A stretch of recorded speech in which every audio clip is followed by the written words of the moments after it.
You've probably heard of the backwards law. The more you try to have something, the more you feel the lack of it. The more you try to control things, the more chaotic they become. The more you try to impress others, the less impressive you seem. The more you try to hold on to someone, the further they pull away. If that's the case, you can't really make anyone like you by trying, right? Well, it depends on how you go about it.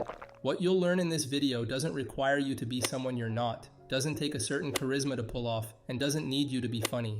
Heck, you'll barely even need to say a word. Before we dive deeper, you should know that you absolutely don't need everyone to like you. In fact, it's much better to have a few people who hate your fucking guts. But this video is not about making everyone like you. It's about making anyone like you.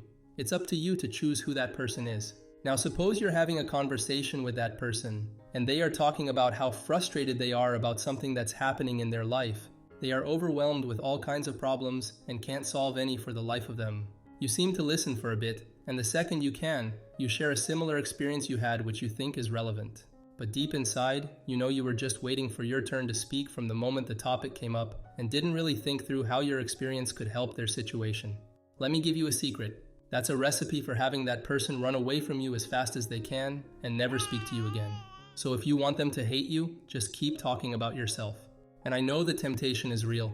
When we share stuff, we feel better. We feel important and heard. And if we're lucky, we leave the conversation with some food for thought.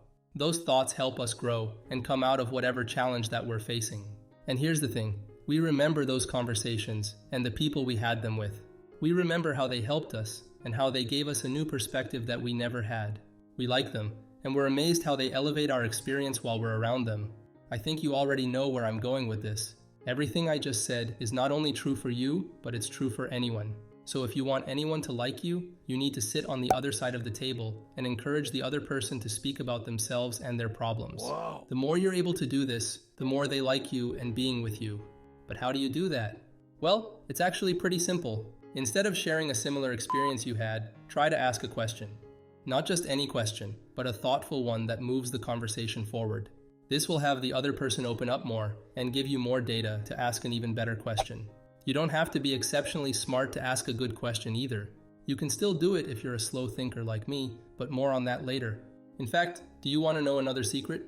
It only takes one great question for that person to see you as some prophet that touches people's lives. Just one question. Can you do that? Of course you can. You just need to listen first. And I don't mean to seem to listen, but actively listen. It's not enough to nod along and say, uh-huh. You need to fully engage with the other person and give them your undivided attention. You must show a genuine interest in what they're saying and empathize with them.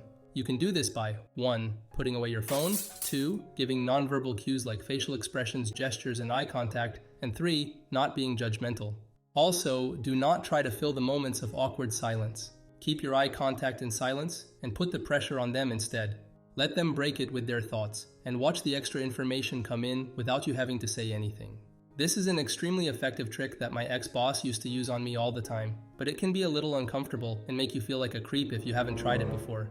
If that's the case, try repeating and summarizing what they've been saying in such moments of silence.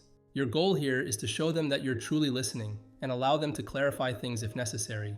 The more you actively listen like this, the more they will share, and the more data you'll gather to come up with that one question. Think of it like drawing by numbers. As you keep listening, more numbers will appear for you to connect, and you'll have more time to connect them. The more numbers you connect, the better your drawing is going to be, aka your question. When you have it and it's time, ask that question, and feel the gears in their minds start to turn. See how they look into your soul, blown away by your genius. Realize how you just unlocked a new section of their brain and touched a life beyond the obvious. Enjoy it for a second, then shut the fuck up and listen for the next 30 minutes to do it again. Mark my words, you will be the first to receive a text from that person whenever they're stuck in a difficult situation. Let me know how it goes in the comments, and I'll see you next time.